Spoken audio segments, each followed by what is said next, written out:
गुरुत्वाकर्षण के कारण यह मलबा जुड़ गया और महाकाशीय ग्रह का जन्म हुआ जो पृथ्वी की परिक्रमा करने लगा।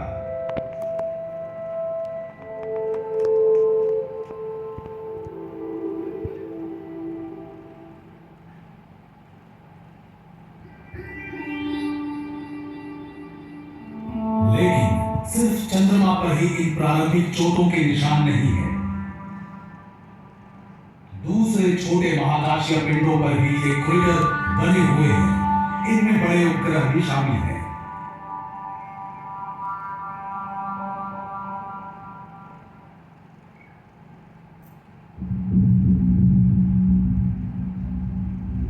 कैलिस्टो बृहस्पति के 4 उपग्रहों में सबसे दूर है, जिसकी खोज गैलीलियो ने सन 1610 में की थी। लेकिन उपग्रह होते हुए भी इसका आकार ग्रहों जैसा है। व्यास लगभग 5000 किलोमीटर, प्लूटो के व्यास से बड़ा, लगभग बुध के बराबर। इसकी सतह पर जाते हुए चांद की तरह इस पर भी हमें धब्बेनुमा क्रेटर दिखते हैं। 4 अरब साल पहले हुए टकराव के पैदाइशी चिन्ह। कहा जा सकता है सौर मंडल के किसी दूसरे पिंड में प्रति वर्ग किलोमीटर कैलिस्टर के क्रेटर नहीं है। ये विविध आकार वाले हैं। कुछ क्रेटर वॉयेजर 2 और गैलीलियो स्पेस प्रोब से खींची गई हाई रेजोल्यूशन वाली तस्वीरों में मुश्किल से दिखते हैं। तो विशाल एस्कट नामक क्रेटर भी है, जिसका व्यास 1700 किलोमीटर है, जो पूरे कैलिस्टो का 1/3 है।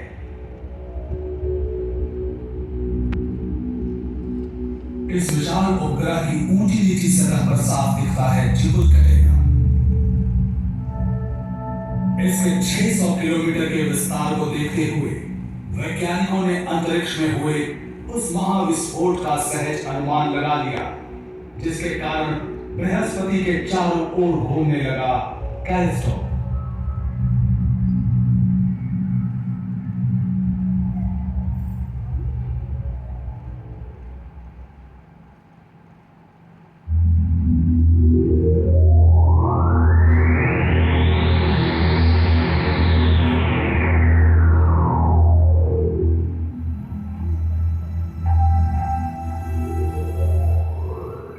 ये है शनि का उपग्रह मीमस। महाकाश में घूमते किसी बड़े पिंड से टकराकर ये छिन्न भिन्न हो गया और इस टकराव के कारण बना 130 किलोमीटर चौड़ा और 10 किलोमीटर गहरा गड्ढा।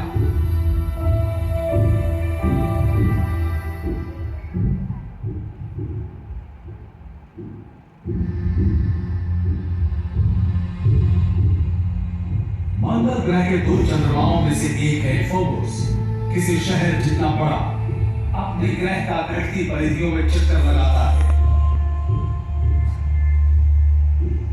सुदूर भविष्य में कभी ये मंगल से टकराकर फिर से वैसे ही क्रेटर बना लेगा जैसे इसकी सतह पर पहले से विद्यमान है।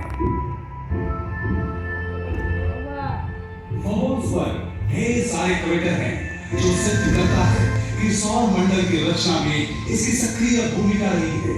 पहली बार इसे देखा गया मार्स एक्सप्रेस स्पेस प्रोग्राम द्वारा भेजी गई हैरतअंगेज तस्वीरों में।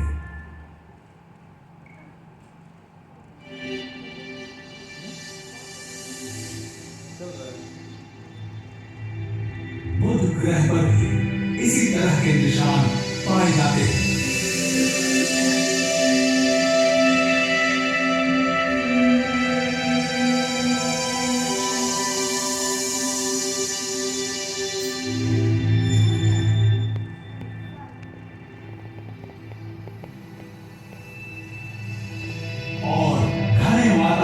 सुरक्षा में घिरे होने के बावजूद शुक्र ग्रह पर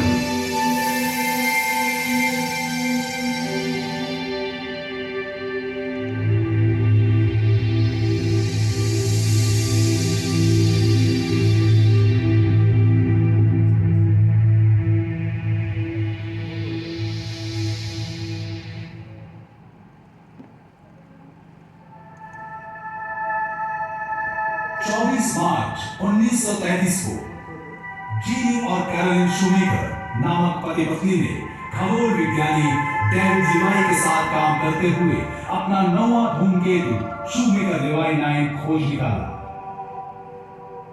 उनके आविष्कार की दो अनोखी विशेषताएं थी। ये धूमकेतु न सिर्फ अलग अलग टुकड़ों में बढ़ गया, बल्कि अन्य धूमकेतुओं के विपरीत इसने सूर्य की नहीं बल्कि बृहस्पति की परिक्रमा की।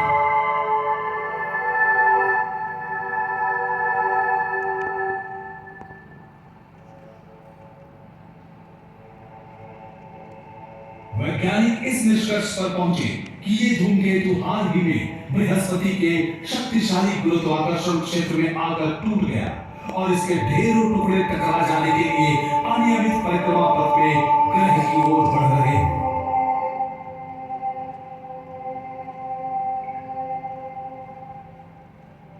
16 से 22 जनवरी 1994 तक दुनिया भर के खगोल विज्ञानी 20वीं सदी की सबसे बड़ी खगोलीय घटना के साक्षी बने, जब 22 बेडौल धूमकेतु एक के बाद एक बृहस्पति से टकराए थे। इनमें से कुछ का प्रभाव कई करोड़ न्यूक्लियर बमों जितना था।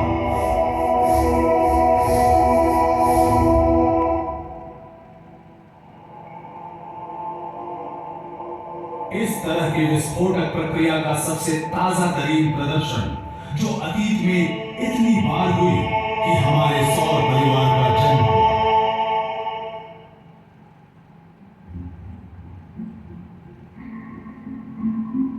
अगर सौर परिवार के हर पिंड पर ये क्रेटर पाए जाते हैं तो ये सवाल पैदा होता ही है कि हमारे ग्रह में इस तरह की गोलाकार संरचनाएं क्यों नहीं बनी पड़ी। शायद इनका जन्म दूसरे ग्रहों और उपग्रहों से बिल्कुल अलग रहा हो।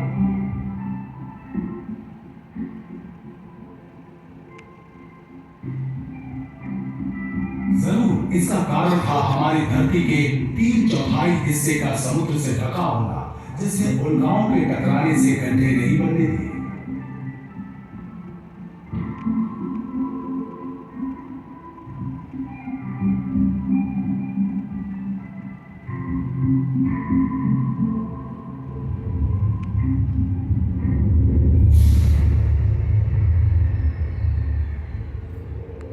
ये भी सच है कि हवा और बारिश के कारण हुए कटाव वनस्पतियों और दूसरे जीवों के विकास ने धरती की सतह की सूरत बदल दी, टकराव के सारे चिन्ह मिटा दिए जिनसे हमारे ग्रह का जन्म हुआ।